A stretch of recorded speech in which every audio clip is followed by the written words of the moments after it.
Interested in taking a deep dive each week into a compliance or compliance-related topic?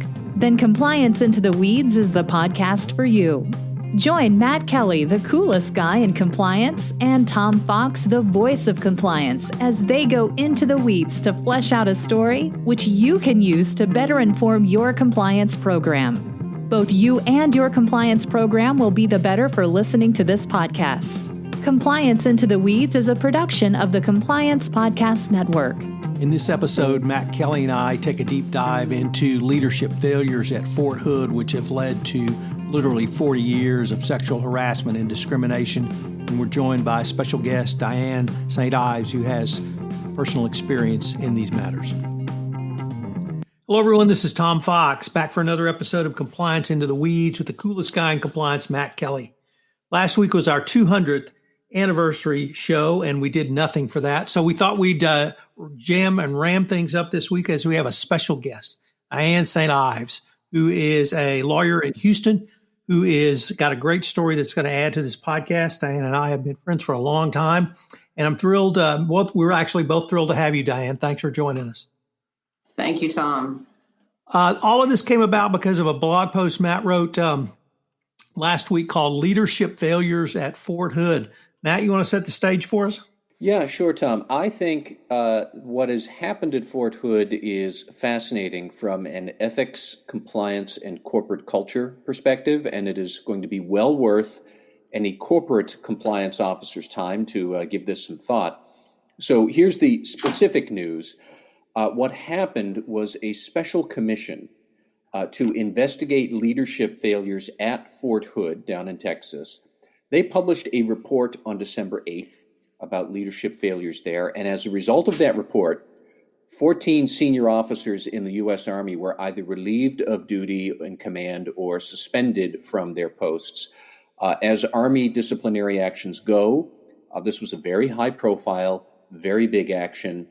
And I think now the question, of course, is why did this commission exist at all? What was going on at Fort Hood? The commission was there because Fort Hood, which, as I recall, is the, I think, second largest military base in the country, 36,000 soldiers. Fort Hood had been plagued with high rates of sexual assault and other crimes for years. This all came to a head tragically earlier this year when a private at Fort Hood named Vanessa Guillen, she disappeared from the base in April. It later came to light that she had been murdered by a fellow soldier who was taken into custody for that crime and who then somehow eluded military police and escaped custody and killed himself. Very awful, high-profile tragedy that happened there. That prompted the Pentagon to appoint this special commission, which had been charged with this question: what was wrong at Fort Hood, which had a program in place for years to encourage people to report allegations of sexual assault, to report other types of misconduct, to try and right the corporate culture down there, had that in place at least since the mid-2000s, and yet still, that program, known as the SHARP program, never changed a terrible corporate culture at Fort Hood where abuse and retaliation were rampant all the time. So this is why I wrote about it. So we have a large organization with a problematic culture, senior leaders who were saying the right things about wanting to change the culture, where they had a de facto compliance program in place, known as the SHARP program, to try and fix the culture. They had all of that in place, and yet the culture never got better, and employee morale and cynicism were rampant and terrible at Fort Hood. So, does this sort of thing sound familiar to corporate compliance officers? That's where this post came from. It is a fascinating glimpse as to how senior leaders play such a crucial role in setting corporate culture, including the idea that if they are checked out of what's going on, they set a terrible corporate culture that really you can't fix no matter how hard you might try. And that's apparently what was going on at Fort Hood, so we can dive into it from there, but that's what's going on. Dan, I thought we might ask you if you might tell little bit about your military background and professional background and your story around what happened to you at Fort Hood. Well, I joined the military in 1979, about a month after the Women's Army Corps was dissolved and the services were completely integrated. And they really didn't know what to do with us, but so it was kind of a work in progress. I ended up at Fort Hood after basic training at Fort Leonard Wood, language school at Monterey, California, and intel school at Goodfellow Air Force Base. Get to Fort Hood, and I'm stationed at the 375th Army Security Agency at West Fort Hood. And it was mostly it was the last Army security agency that the military had. And we went to the field frequently. And I was a private E2 at the time. I was 19 years old and got out to the field. And because I was an intel officer and I was a radio intercept operator, we had these huts called a Muskie Temp, MSQ-TMP, that sat on the back of a deuce and a half truck. And they were just huts. And you went in there and there were radios and other systems, and they're not a big space. And so one evening while we were in the field, I chose that where I was going to sleep. And that's where I was going to stay. I didn't want to stay in a tent full of other soldiers. So sometime during the middle of the night, I hear some ruckus outside, and some of the soldiers that had been taken into Killeen to go to school that night had obviously been drinking and came back to the field drunk. And I asked them if they could please be quiet or move elsewhere. That's all. And then I closed the door and went back to sleep. Next thing I know, in walks my squad leader, Staff Sergeant Fitzpatrick. And I thought I was actually, when he walked in, that I was going to get kicked out. You got to go be with the other soldiers. And instead, he laid down next to me on the floor of the Muskie Temp. And I don't remember what he said. I don't remember any of his words. I just remember hearing his zipper get pulled down. I remember the smell of the alcohol. I remember being scared to death. I didn't know what to say. I didn't know how to respond. The culture in the military is you don't disrespect your seniors. You don't do that.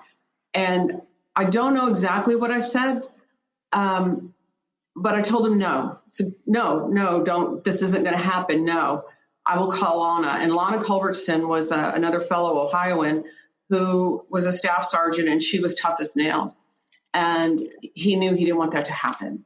And it was probably 15 minutes that this went on. And he finally left. And I don't know, again, I don't know what he said. I don't remember. So we get fast forward, nothing's ever said. I never tell anybody. There's no means for me to do this. There's no way for me to report him. So I get fast forward a couple months, and I am at the office, and I come back to the unit, and Staff Sergeant Fitzpatrick is standing there by my barracks. And I have my hands in my pocket, which is what you're not supposed to do. So he says, St. Ives, get your hands out of your pocket. So I do, and I walk up to him. He goes, you were going to get promoted today, but now you're not. And he blamed it on my room, that the sergeant major had come through. My room was in disarray because I was actually packing to leave to go to NSA for a temporary assignment. He said, you're not getting promoted. And the smug look on his face told me exactly why I wasn't getting promoted. So shortly before I left for NSA, there was a formation. We had a company formation, and there was some intimation of sexual harassment in the military that was coming down. This was 1979. And so my platoon sergeant said, all the men turn around. The men turned around. And he says, if any of you women have been sexually harassed or assaulted or abused or anything like that, I want you to raise your hand. So my hand shook at my side, and I threw it in the air. And they pulled me out of formation.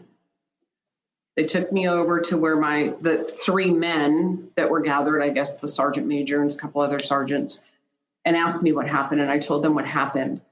Consequently, didn't hear anything back for a couple of weeks. And when they came back, they said, we investigated your claim and you're lying. And that was it. And that was all they did.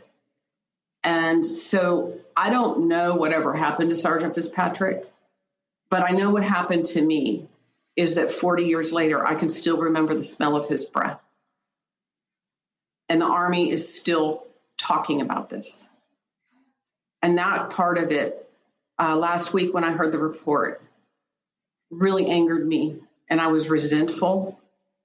I'm like, why are we still talking about this? And it is a cultural issue in the military. It's a don't ask, don't tell of a different nature. It comes from the top. It comes from, I have gone so far as to believe that we need to desegregate the military, put the women in one unit and the men in another, because we can't coexist under the current circumstances that we have. And so that's my story. That's how I got to here. And I didn't talk about it for a very long time after that. But once I opened up, I learned to understand it wasn't my shame. It wasn't my fault. I was 19 years old. Diane, you have thought about this a lot, and you've shared some of those thoughts with me. And one of your solutions, or perhaps the solution you believe, is really this segregation of men and women. Is there really anything Yes. that can be done to change this, or do you really believe the culture just can't change 40 years later? I don't know that the culture can change, Tom. I really, really don't. Because in 2013, there was I think she was a colonel or a lieutenant colonel testifying to Congress about having been sexually harassed in her work in the military. And as I'm watching her testify to Congress, and I feel what she's talking about, and I'm crying because here we are, how many years later, and nothing's been done. I don't know that we can change the culture. I don't know that allow men in the military to do the things that they do and get away with it. And these aren't necessarily psychotic people. These are not people that have things wrong with them. These are men who think they can get away with something, and that they have like this pond of women to fish from every day. They will exercise their authority, and they will exercise their control. They will exercise their rank. They will put you at risk for not being able to succeed in the military. So it's about control. It's not about being able to ferret out the psychos. These people aren't crazy. The men that are doing this and undertaking this are not necessarily crazy. They're not necessarily of a sick mindset. It's because they're allowed to do this. So can we do something to prevent this? I don't know. Are the military police officers doing it in their units? Very likely they are, the men. Very likely they are. So, the women and the men are in the same barracks buildings. They're in the same, I worked in the motor pool most of my career. They're in the same motor pool. They go to the field together. They go to war together. Women have worked hard for this right. And it's not an easy thing for me to say that right should be able to be taken away from them. There are women that are very, very capable of fighting in combat and flying helicopters and bombers and Black Hawks and all of that. They're very, very capable. But to put themselves into this system where they can suffer from rape and sexual assault and not know, right? Not have the tools to get out of it or to report it because there'll be retribution. So I don't know, Tom. I really don't. I have thought about this, obviously, for almost 40 years. And I have not come up with a solution other than separating men and women again. And that's wrong and that's not fair. But I don't know of a solution. And Matt and I deal generally in the corporate world, but in your former life, you dealt with the national security of the United States. Yes. You're in the U.S. military, and would performing that kind of segregation, would that hurt our military preparedness? Well, I think our military, it would hurt our military preparedness because there are women in positions that provide valuable resources to the intelligence community. It would take those talents away from our government.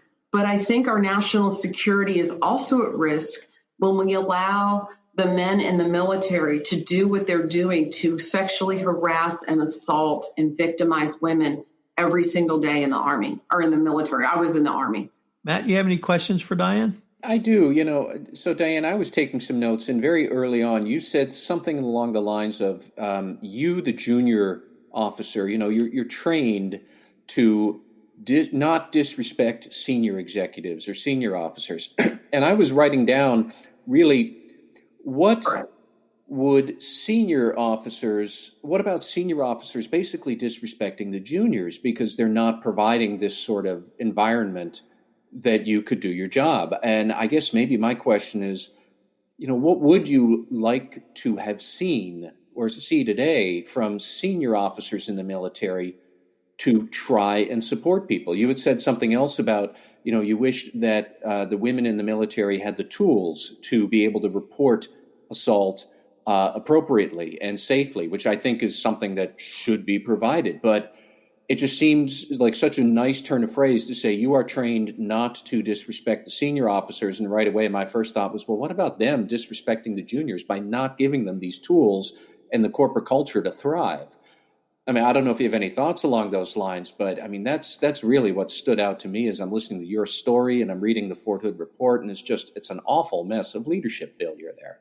It truly is a mess of leadership. And I think that the women that are in leadership are caught in the same sort of maze that I was in, because they want to advance. The women who want careers in the military, this is a black mark on your record. And fortunately, after my stint at NSA that year, I got to go, the Army sent me back to language school in Monterey, where I was learning Russian. And then I came back and I ended up back at Fort Hood. But I lived off base and I didn't experience my second round at Fort Hood. I heard of others that had experienced, but by that time I was a non-commissioned officer.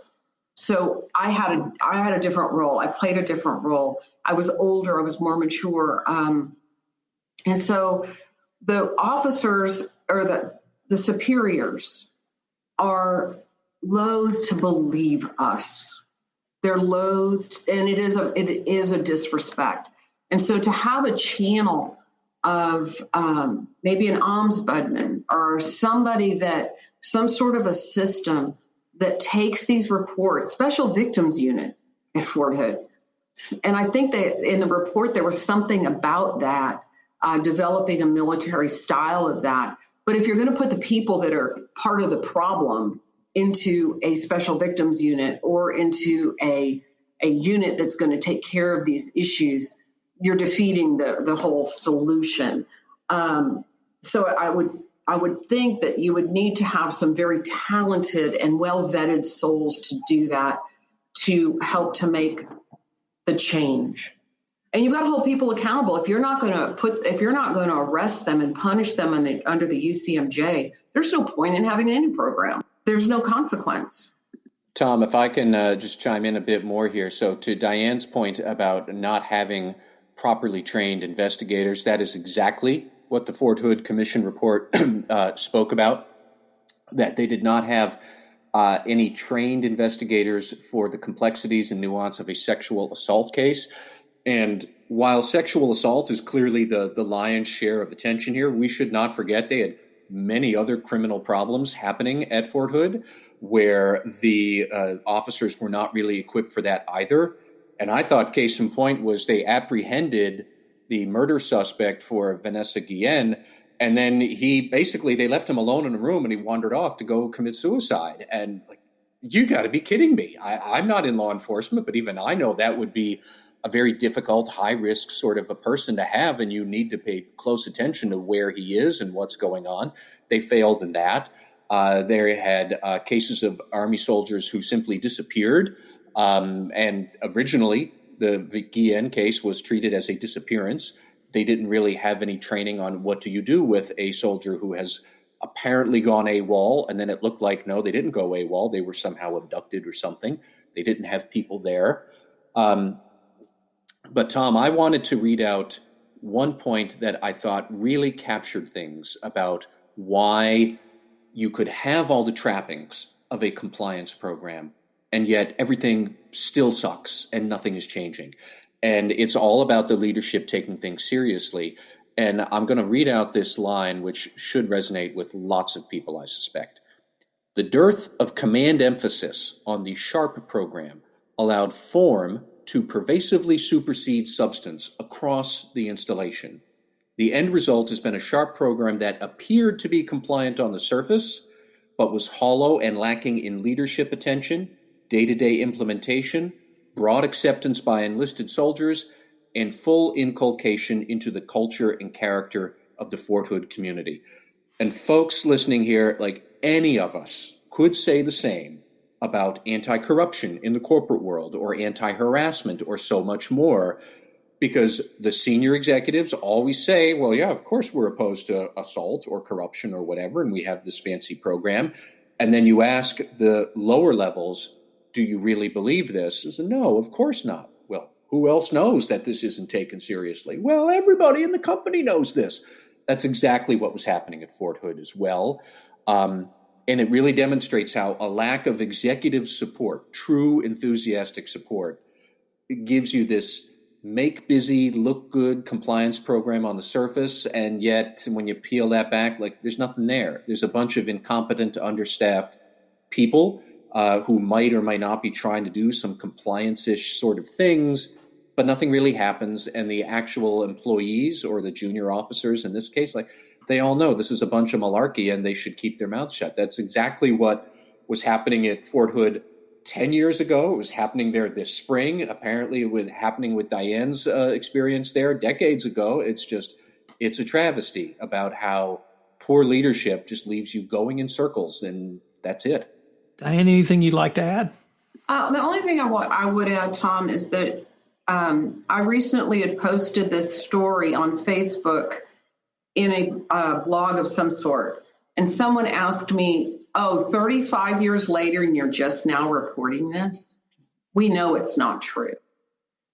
And so when people say, why didn't you report? That's why. That's why.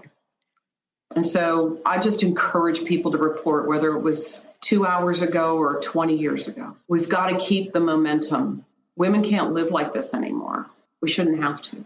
And Diane, what I've taken away from this podcast is that the basic tools that Matt and I write and talk about for a compliance program are equally valid in a military setting. And you talked about consequences for action, discipline if someone violates the Uniform Military Code of Justice. You talked about having trained investigators. You had not just trained investigators, but investigators who are not part of the problem. You talked about a senior leadership that was committed to that and communicated that commitment down with real consequences for officers who didn't also honor those commitments. And you talked about reviewing and assessing the program. So those are the basic things that he and I talk about. And you really put, I thought, a pretty strong mark on why we need to continue to talk about these things. I wanted to thank you for having the courage to come on and tell your story. Thank you for asking, Tom. I really appreciate it. Matt, thank you. Well, it's a pleasure to have you here, Diane. Thank you. Thanks. That ends this episode of Compliance Into the Weeds. We look forward to visiting with you again. Hello, everyone. This is Tom Fox again. I'd like to thank you for listening to this episode of Compliance Into the Weeds. If you have any questions, you can email me at tfox@tfoxlaw.com. You can email Matt at mkelly@radicalcompliance.com. Also, check out the show notes where I have additional resources available in forms of blog posts written by Matt or myself. I hope you'll join Matt and I again next week where we take another deep dive, literally going into the compliance weeds. Compliance Into the Weeds is a production of the Compliance Podcast Network and a proud member of C-Suite Radio. We look forward to visiting with you again.